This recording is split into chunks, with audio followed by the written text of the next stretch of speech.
ॐ हनुमते नमः। ॐ श्रीप्रदाय नमः। ॐ वायुपुत्राय नमः। ॐ अजराय नमः। ॐ अमृत्याय नमः। ॐ मारुतात्मजाय नमः। ॐ वीरावीराय नमः। ॐ ग्रामवासाय नमः। ॐ जनाश्रयदाय नमः। ॐ रुद्राय नमः। ॐ अनागाय नमः। ॐ धन्दायाय नमः। ॐ अकायाय नमः। ॐ वीरये नमः। ॐ वाग्मिने नमः। ॐ पिङ्गाक्षाय नमः। ॐ वरदाय नमः। ॐ शीताशोकविनाशनाय नमः। ॐ रक्तवाससे नमः। ॐ शिवाय नमः। ॐ निधिपतये नमः। ॐ मुनाय नमः। ॐ सर्वाय नमः। ॐ व्यक्ताव्यक्ताय नमः। ॐ रसाधराय नमः। ॐ पिङ्गकेशाय नमः। ॐ पिङ्गरोमणे नमः। ॐ श्रुतिगम्याय नमः। ॐ सनातनाय नमः। ॐ पराय नमः। ॐ अव्यक्ताय नमः। ॐ अनादाय नमः। ॐ भगवते नमः। ॐ देव्याय नमः। ॐ विश्वहेतवे नमः। ॐ निराश्रयाय नमः। ॐ आरोग्यकारते नमः। ॐ विश्वेश्वराय नमः। ॐ विश्वनायकाय नमः। ॐ हरीश्वराय नमः। ॐ विश्वमूर्तये नमः। ॐ विश्वकाराय नमः। ॐ विषडाय नमः। ॐ विश्वात्मनाय नमः। ॐ विश्वाहाराय नमः। ॐ राव्याय नमः। ॐ विश्वचेशलाय नमः। ॐ विश्वसेवाय नमः। ॐ विश्वाय नमः। ॐ विश्वगम्याय नमः। ॐ विश्वाध्यायाय नमः। ॐ बालाय नमः। ॐ वृद्धाधेयाय नमः। ॐ युवाय नमः। ॐ कलाधराय नमः। ॐ प्लावङ्गमय नमः। ॐ कपिशेषताय नमः। ॐ बिडयाय नमः। ॐ ज्येष्ठाय नमः। ॐ तटवाय नमः। ॐ वञ्चराय नमः। ॐ तत्त्वगामये नमः। ॐ शखये नमः।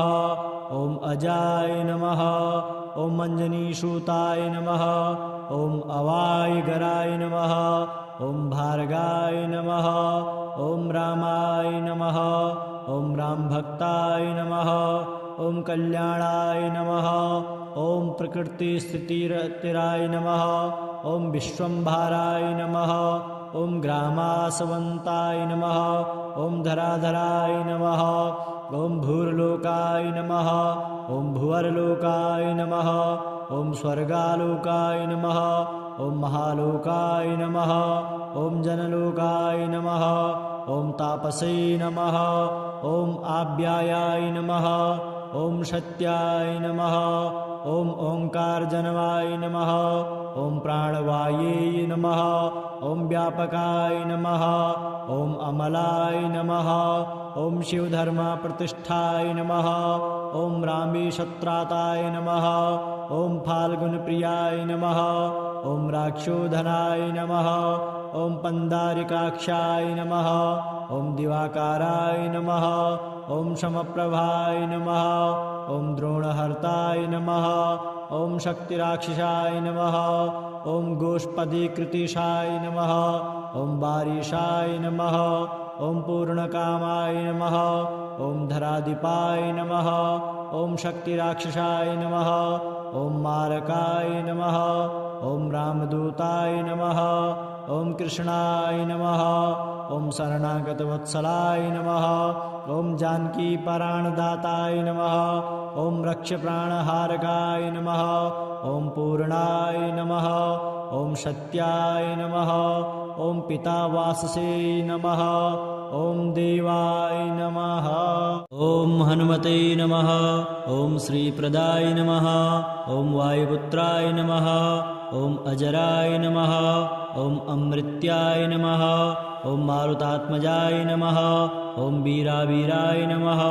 ॐ ग्रामवासाय नमः। ॐ जनाश्रयदाय नमः। ॐ रुद्राय नमः। ॐ अनागाय नमः। ॐ धन्दायाय नमः। ॐ अकायाय नमः।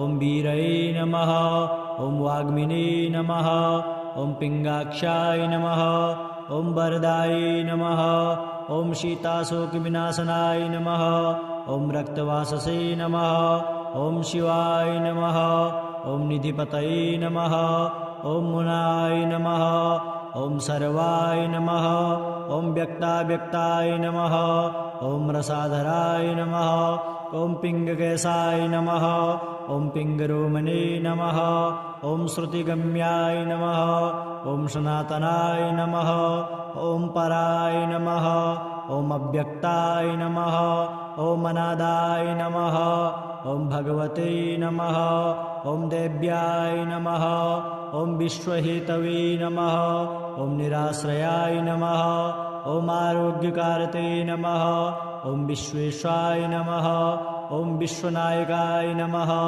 ॐ हरीश्वराय नमः ॐ विश्वमूर्तये नमः ॐ विश्वकाराय नमः ॐ विषडाय नमः ॐ विश्वात्मनाय नमः ॐ विश्वाहाराय नमः ॐ राव्याय नमः ॐ विश्वचेशलाय नमः ॐ विश्वसेवाय नमः ॐ विश्वाय नमः ॐ विश्वगम्याय नमः ॐ विश्वाध्यायाय नमः ॐ बालाय नमः ॐ वृद्धाधेयाय नमः ॐ युवाय नमः ॐ कलाधराय नमः ॐ प्लावङ्गमय नमः ॐ कपिशेषताय नमः ॐ बिडयाय नमः ॐ ज्येष्ठाय नमः ॐ तटवाय नमः ॐ वञ्चराय नमः ॐ तत्त्वगामये नमः ॐ शखये नमः ॐ अजाय नमः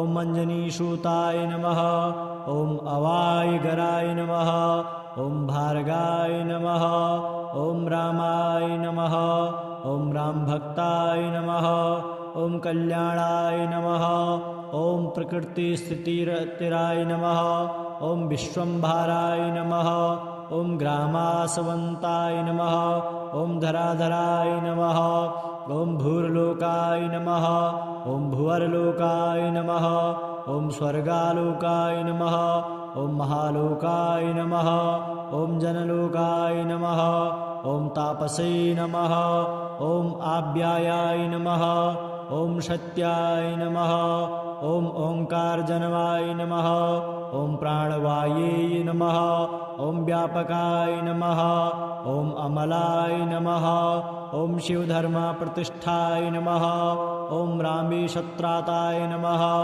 ॐ फाल्गुनप्रियाय नमः ॐ राक्षोधनाय नमः ॐ पन्दारिकाक्षाय नमः ॐ दिवाकाराय नमः ॐ समप्रभाय नमः ॐ द्रोणहर्ताय नमः ॐ शक्तिराक्षसाय नमः ॐ गोष्पदीकृतिशाय नमः ॐ वारीशाय नमः ॐ पूर्णकामाय नमः ॐ धराधिपाय नमः ॐ शक्तिराक्षसाय नमः ॐ मारकाय नमः ॐ रामदूताय नमः ॐ कृष्णाय नमः ॐ शरणागतवत्सलाय नमः ॐ जानकीपराणदाताय नमः ॐ रक्षप्राणहारकाय नमः ॐ पूर्णाय नमः ॐ सत्याय नमः ॐ पितावाससे नमः ॐ देवाय नमः ॐ हनुमते नमः ॐ श्रीप्रदाय नमः ॐ वायुपुत्राय नमः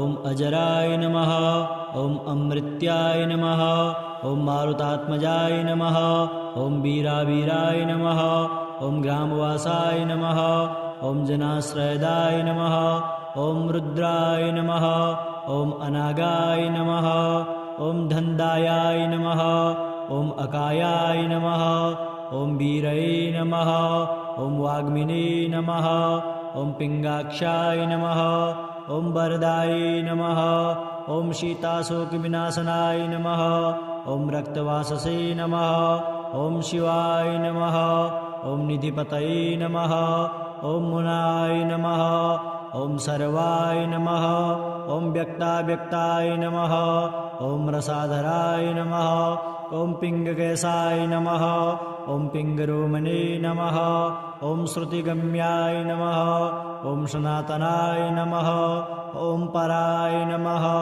ॐ अव्यक्ताय नमः ॐ अनादाय नमः ॐ भगवते नमः ॐ देव्याय नमः ॐ विश्वहेतवे नमः ॐ निराश्रयाय नमः ॐ आरोग्यकारते नमः ॐ विश्वेश्वराय नमः ॐ विश्वनायकाय नमः ॐ हरीश्वराय नमः ॐ विश्वमूर्तये नमः ॐ विश्वकाराय नमः ॐ विषडाय नमः ॐ विश्वात्मनाय नमः ॐ विश्वाहाराय नमः ॐ राव्याय नमः ॐ विश्वचेशलाय नमः ॐ विश्वसेवाय नमः ॐ विश्वाय नमः ॐ विश्वगम्याय नमः ॐ विश्वाध्यायाय नमः ॐ बालाय नमः ॐ वृद्धाधेयाय नमः ॐ युवाय नमः ॐ कलाधराय नमः ॐ प्लावङ्गमय नमः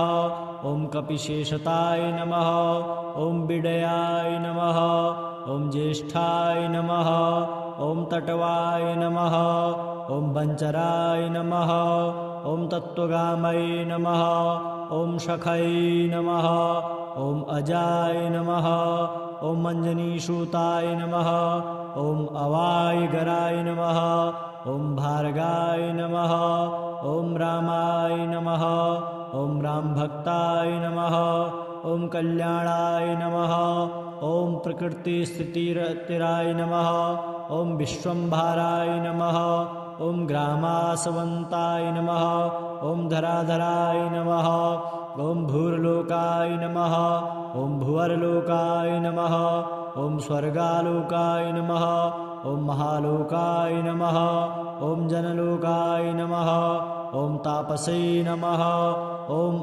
आव्यायाय नमः ॐ सत्याय नमः ॐ ओङ्कारजनवाय नमः ॐ प्राणवाये नमः ॐ व्यापकाय नमः ॐ अमलाय नमः ॐ शिवधर्मप्रतिष्ठाय नमः ॐ रामेशत्राताय नमः ॐ फाल्गुनप्रियाय नमः ॐ राक्षोधनाय नमः ॐ पन्दारिकाक्षाय नमः ॐ दिवाकाराय नमः ॐ समप्रभाय नमः ॐ द्रोणहर्ताय नमः ॐ शक्तिराक्षसाय नमः ॐ गोष्पदीकृतिशाय नमः ॐ बारीशाय नमः ॐ पूर्णकामाय नमः ॐ धराधिपाय नमः ॐ शक्तिराक्षसाय नमः ॐ मारकाय नमः ॐ रामदूताय नमः ॐ कृष्णाय नमः ॐ शरणागतवत्सलाय नमः ॐ जानकीपराणदाताय नमः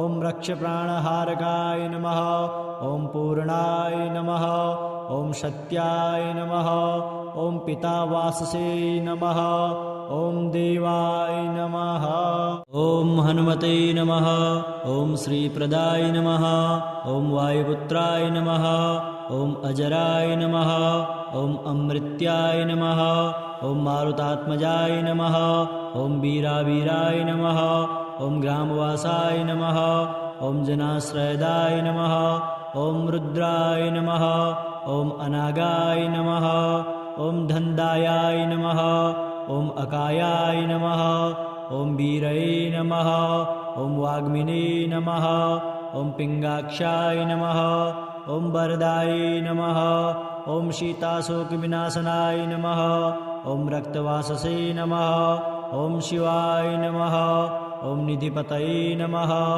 ॐ मुनाय नमः ॐ सर्वाय नमः ॐ व्यक्ताव्यक्ताय नमः ॐ रसाधराय नमः ॐ पिङ्गकेशाय नमः ॐ पिङ्गरोमणे नमः ॐ श्रुतिगम्याय नमः ॐ सनातनाय नमः ॐ पराय नमः ॐ अव्यक्ताय नमः ॐ अनादाय नमः ॐ भगवते नमः ॐ देव्याय नमः ॐ विश्वहेतवे नमः ॐ निराश्रयाय नमः ॐ आरोग्यकारते नमः ॐ विश्वेश्वराय नमः ॐ विश्वनायकाय नमः ॐ हरीश्वराय नमः ॐ विश्वमूर्तये नमः ॐ विश्वकाराय नमः ॐ विषडाय नमः ॐ विश्वात्मनाय नमः ॐ विश्वाहाराय नमः ॐ राव्याय नमः ॐ विश्वचेशलाय नमः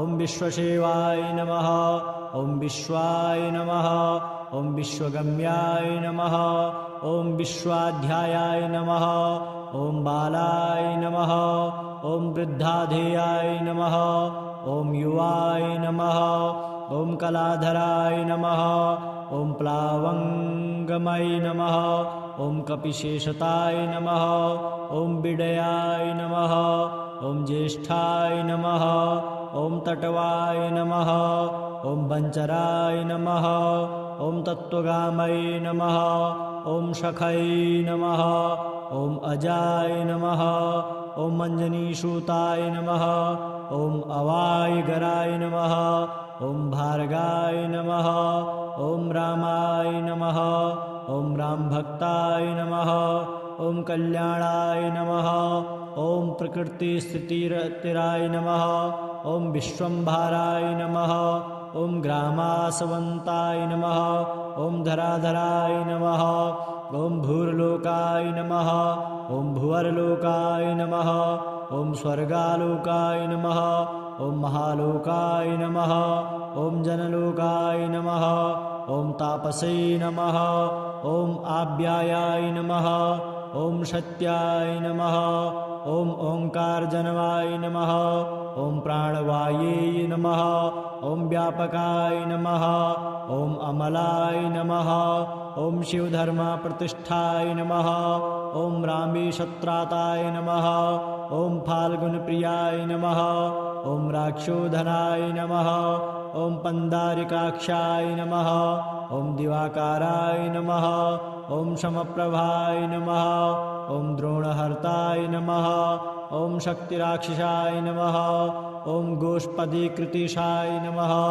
ॐ वारीशाय नमः ॐ पूर्णकामाय नमः ॐ धराधिपाय नमः ॐ शक्तिराक्षसाय नमः ॐ मारकाय नमः ॐ रामदूताय नमः ॐ कृष्णाय नमः ॐ शरणागतवत्सलाय नमः ॐ जानकीपराणदाताय नमः ॐ रक्षप्राणहारकाय नमः ॐ पूर्णाय नमः ॐ सत्याय नमः ॐ पितावाससे नमः ॐ देवाय नमः।